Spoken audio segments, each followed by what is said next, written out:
du club mécatronique de l'ENSAM. Donc, Merci. déjà est-ce que vous pouvez vous présenter un tout petit peu, qu'on sache un peu qui vous êtes? Oui, bien sûr. Bonjour tout le monde, je suis Ahmed Mjadi, un élève ingénieur à l'ENSAM Casablanca et ex-président du club Arts et Métiers Mécatronique.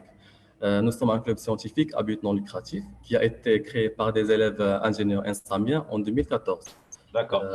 Partageant la même passion pour les nouvelles technologies et l'innovation. D'accord. Pourquoi avoir choisi justement les sciences, l'ingénierie, les nouvelles technologies, toi, Ahmed, ou bien Marwan, comment ça se fait que vous ayez cette passion-là? Comment, monsieur? Vous m'entendez? Allô? Oui, oui, maintenant, oui.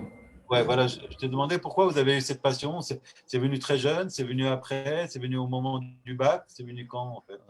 C'était depuis toujours de créer des choses, de construire les choses nous-mêmes.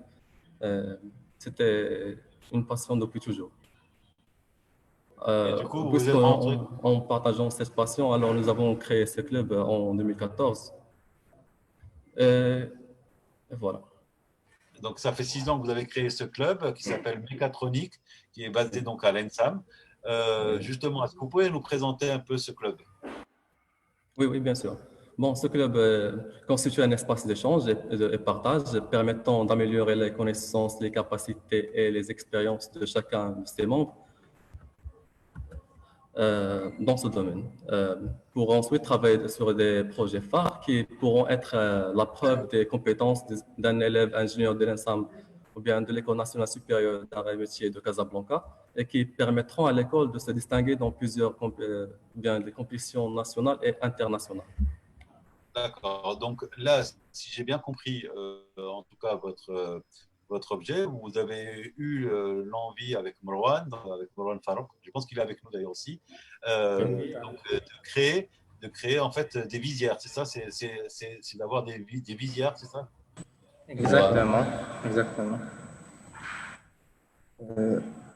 Bon, il convient de noter que dans le cadre de la mobilisation concernant les circonstances actuelles et tellement exceptionnelles, nous y sommes bien engagés en comptant sur une équipe de jeunes étudiants actifs pour attribuer à la fabrication des masques visières, un produit qui est certainement vital à cette époque critique et unique. Justement, est-ce que vous pouvez nous montrer un peu à quoi ça ressemble ce masque alors? Oui, bien sûr. J'ai ici le produit. Est-ce que vous arrivez à le voir? C'est comme ça. Généralement, il se comporte de 2 pièces. Une ceinture et une visière. C'est un produit, généralement, c'est basique. C'est un tout petit peu basique, mais on compte sur le rendre le plus possible smart prochainement, Inch'Allah. Justement, comment vous avez réussi à le fabriquer vous dites que c'est assez simple, mais bon, quand même, il y a un peu d'ingénierie derrière.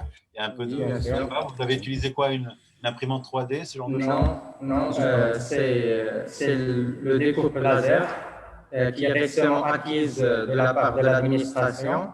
Alors, on a entamé directement le travail à partir de la conception du modèle convenable à satisfaire le besoin de l'école. Une fois le prototype final était prêt, une étude était faite pour optimiser les procédés de fabrication, à savoir la durée de cycle de production en parallèle avec la qualité du produit. Bien sûr, avec un énorme effort et concentration, on a pu atteindre des centaines de masques visières dans une durée d'une semaine presque, d'une semaine de travail. Alors, ma question va aller à Ahmed Mjadi. Est-ce que vous avez déjà réfléchi dès maintenant à des idées d'amélioration du produit? Est-ce que vous avez d'autres projets également que vous souhaitez mettre en place? Oui, bien sûr. Comme M. Farouk a dit, on pense à réaliser un masque intelligent qui peut bien sûr utiliser des capteurs pour s'ouvrir et se fermer automatiquement et éliminer d'autres risques. Alors, justement, là, aujourd'hui, vous en êtes où? À quel niveau vous en êtes? Est-ce que vous avez créé une société pour vendre le masque? Est-ce que vous avez une idée du coût que ça va représenter? Est-ce qu'il y a des gens qui sont déjà intéressés par ce produit? Absolument. Mais jusqu'à maintenant, nous avons fabriqué à peu près 1500 des masques pour les étudiants, le cadre professoral, et on commence à développer un grand nombre. Donc, Marwan, est-ce que justement vous avez établi un business plan? Est-ce qu'il y a des choses comme ça déjà qui ont pris le pas, ou vous attendez d'abord d'avoir un prototype définitif? On travaille jusqu'à présent sur le prototype qu'on doit. Le prototype basique, c'est ça, ce que vous avez vu déjà, mais on cherche à l'améliorer en fait. On peut ajouter, comme on a dit, des choses qui le rendent un tout petit peu smart. Bien sûr, ce que je peux noter ici, c'est l'équipement de capteurs tels que des capteurs de thermomètre infrarouge pour contrôler la température des individus, ou encore des capteurs ultrasons qui vont servir à alerter au cas de dépassement de l'espacement social. Ainsi, enfin, je tiens à solliciter toute personne qui porte une idée d'un projet sur lequel on peut travailler en parallèle avec nos objectifs, à nous contacter via notre page Facebook, Mécatronique Amitié, puisqu'on dispose d'une machine impression 3D et d'une découpe laser dans notre atelier Fab Lab à l'ENSAM, qu'on peut les exploiter. Je tiens à remercier également sincèrement l'administration, M.